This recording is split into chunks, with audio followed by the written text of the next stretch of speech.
भी किया इस बात को, और मैंने मौजूदा मुख्यमंत्री नीतीश कुमार जी को भी इस संदर्भ में सीबीआई जांच की मांग करते हुए मैंने भी पत्र लिखा है, क्योंकि उनके परिवार के सदस्यों से मेरी बातचीत हुई और उन्होंने इस बात की आशंका जाहिर की है कि सरकार किसी बड़े व्यक्ति को बचाने की कोशिश कर रही है, और यही कारण है कि पूरे विषय को डिरेल करने का प्रयास किया जा रहा है। देखिए, अगर आप कॉमन सेंस भी यूज़ करें, मेरे जैसे व्यक्ति को भी ये बात हजम नहीं हो रही कि रोड रेज का एक मामला हो सकता है इतनी मर्मम, इतनी निर्दयी तरीके से हत्या करने के लिए।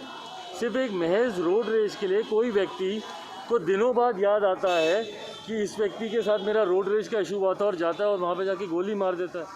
और जिस तरीके से पुलिस द्वारा जो संभावित दोषी हैं या जिनके ऊपर आरोप लगे हैं ऋतुराज, उनको जिस तरीके से आप सबके सामने प्रस्तुत किया गया, अभी तक तो खैर मैंने नहीं देखा है कि मीडिया ट्रायल इतने ओपनली हो कि पत्रकारों के सामने वो अपराधी खड़ा और कहा जा रहा है कि भैया आप इनसे सवाल भी पूछ लीजिए।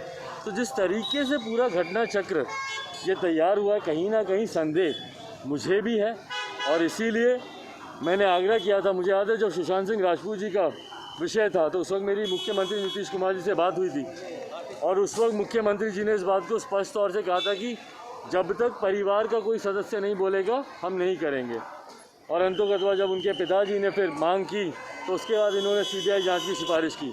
तो यहाँ तो निरंतर उनके परिवार के लोग कह ही रहे हैं कि आप सीबीआई जांच की आप वो कीजिए, क्योंकि परिवार को नहीं विश्वास है, और ज़रूरी है कि परिवार को इस बात का एहसास हो, विश्वास हो कि उनको न्याय मिला है।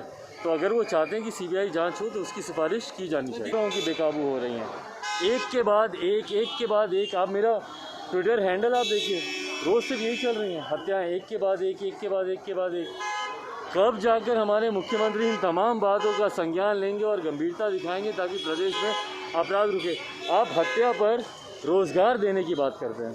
ये उस वक्त भी मुझे इस बात का एतराज़ था कि भैया आप जब बोलेंगे कि हत्या पर रोज़गार मिलेगा तो कहीं ना कहीं ऐसे आपराधिक तत्वों को बढ़ावा देने की आप बात करते हैं।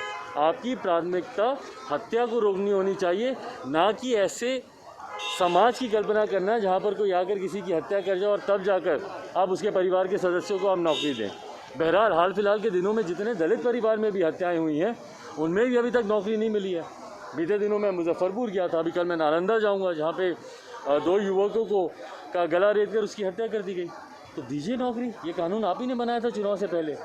अगर ये जुमला नहीं है तो सरकार से मैं आग्रह करूँगा, मुख्यमंत्री से मैं आग्रह करूँगा कि हत्याएँ अगर आप नहीं रोक पा रहे हैं तो कम से कम उनके परिवार को अब आप नौकरी तो दीजिए। और मैं तो आपके माध्यम से सारे बिहारियों से मैं आग्रह करूँगा कि हर कोई कम से कम अपना जीवन बीमा ज़रूर करा ले। कब हत्या हो जाएगी कोई नहीं कह सकता। बैठक हुई थी, आप उस बैठक में गए थे?